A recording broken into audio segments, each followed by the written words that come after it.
Number 10. Inmate Shane Goldsby. Child molester Robert Munger. The 26-year-old inmate from Washington State named Jane Goldsby was given an extra 25 years in jail for killing his 70-year-old cellmate Robert Munger in June 2020. The story was about the guy who raped his sister. Goldsby hit Munger about 14 times in the face and head. He stomped on his head at least 4 times and kicked him a few more times before leaving. Airway Heights correctional guards then arrested him. Goldsby told the New York Post that comics making fun of the rape were what made him lose it. The rape was later proven to be true. He told the outlet that I wasn't stable at that point. I wasn't, but I was getting there because Munger kept wanting to tell me more about what happened. He did about the photos and videos of him doing it. Things were getting worse when a KHQ reporter asked Goldsby what he thought when he found out Munger had raped his sister. Goldsby said, "I was shocked. I was like, what the heck? This stuff doesn't happen. We're talking about the same institution, the same unit, the same pod, and the same cell as this guy. That's like hitting the jackpot every time." It was still not clear why Goldsby was put in the same prison cell as Munger. Number 9. Inmate Jimmy Ray Carruthers. Child molester David Kever.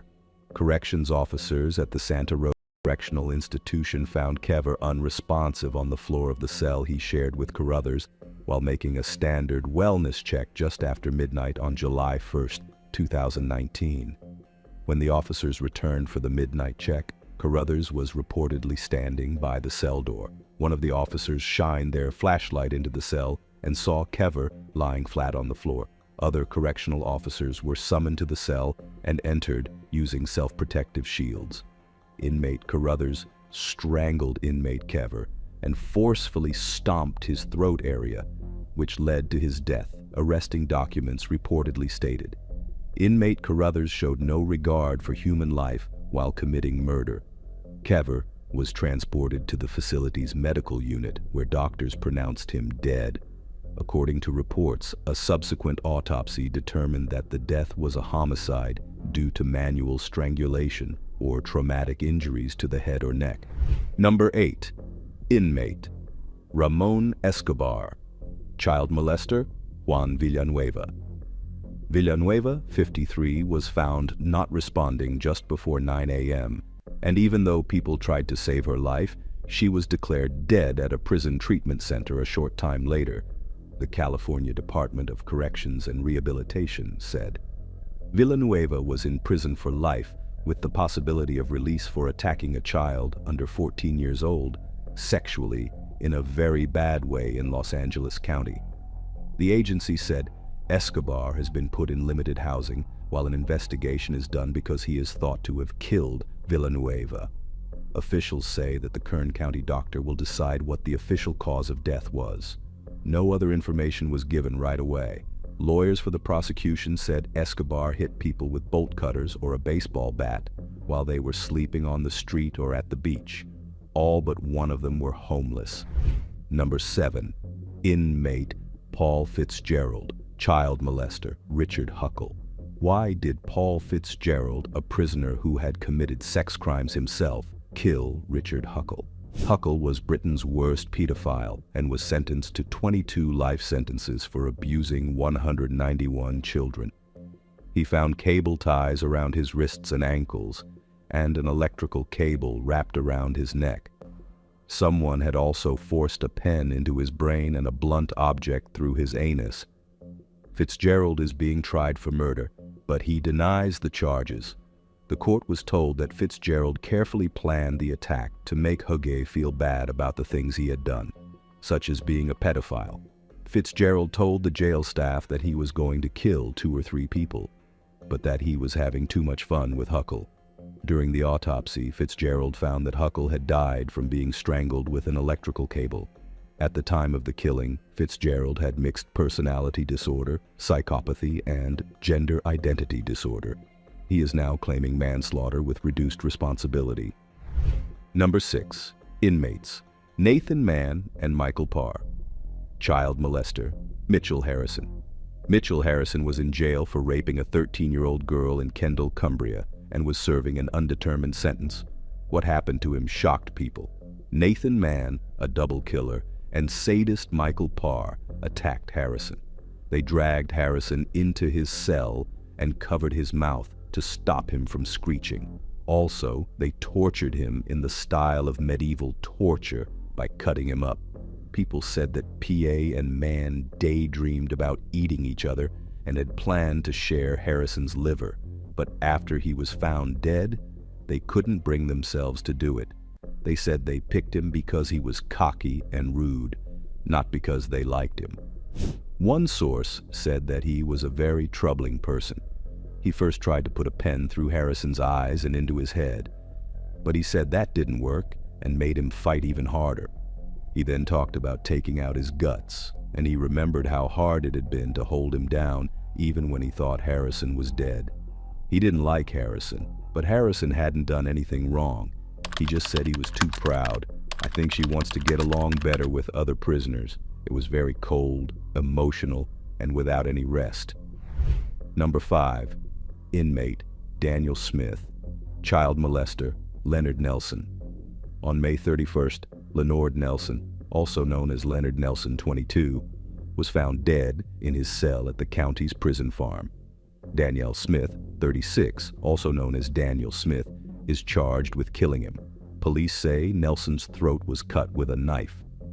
At first, investigators thought Nelson had killed himself, but there was proof of a fight, and Nelson and Smith had both been dead for hours in the car together. Nelson died from a blow to the head and neck, in accordance with the autopsy. It is possible that the wound on his neck was done after he died. Right away, the Associated Press couldn't figure out who was Smith's lawyer in the case. Number 4. Inmate David Faustino Flores. Child molester Clinton Don Simpson. David Faustino Flores hit Don Simpson, a 76-year-old Texas resident, in the head with something heavy, killing him in custody. Don Simpson, who lived in Keller, Texas, had a pet train ride at his house called Mr. Don's Whistle Shop.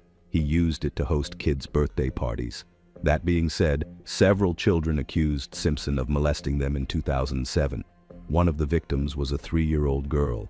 He was charged with child sexual abuse and aggravating sexual assault in a public place with a child. Simpson was locked up in a state hospital for a while after being found not to be able to care for himself properly. After being found competent to stand trial, he eventually went back to the Tarrant County Jail to wait for an outside judge. Even though he was being accused, Simpson's criminal lawyer wouldn't say anything about the killing. A lot of people who knew Simpson said he was a good family man who loved God and was a great speaker. If you have any other topics you'd like to learn about, subscribe and let us know in the comment section below. Number 3. Inmate Rodney Jordan. Child molester DeAndre Austin. A report from the California Department of Corrections and Rehabilitation said that DeAndre Austin, 46, was found unconscious in his cell at Mule Creek State Prison. Rodney Jordan, Austin's cellmate, was put in separate housing while the police looked into what happened.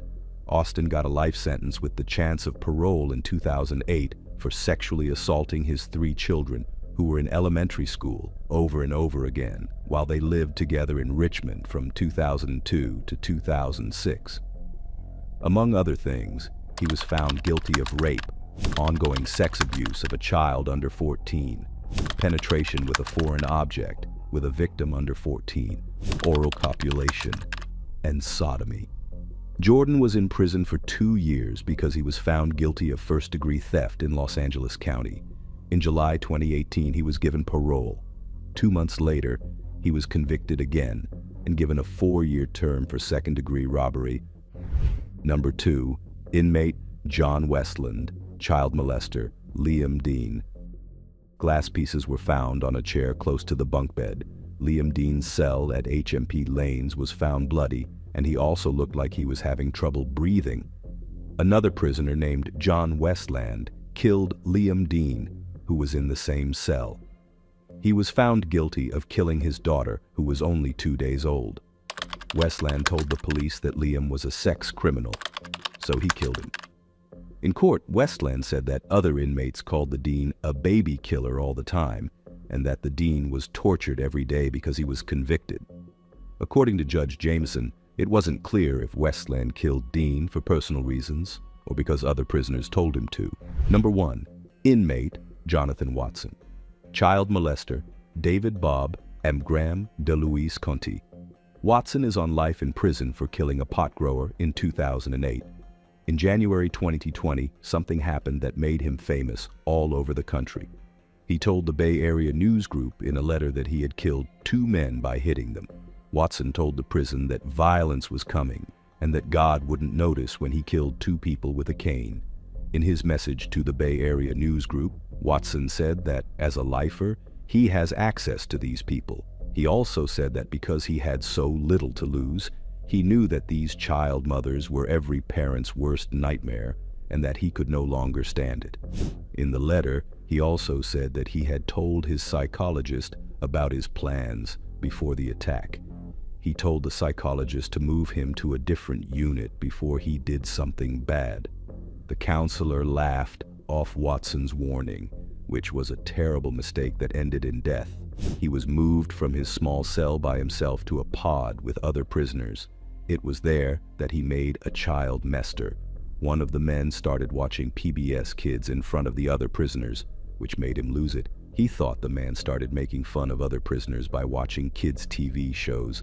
They felt like Watson had to do something because he knew he had nothing to lose.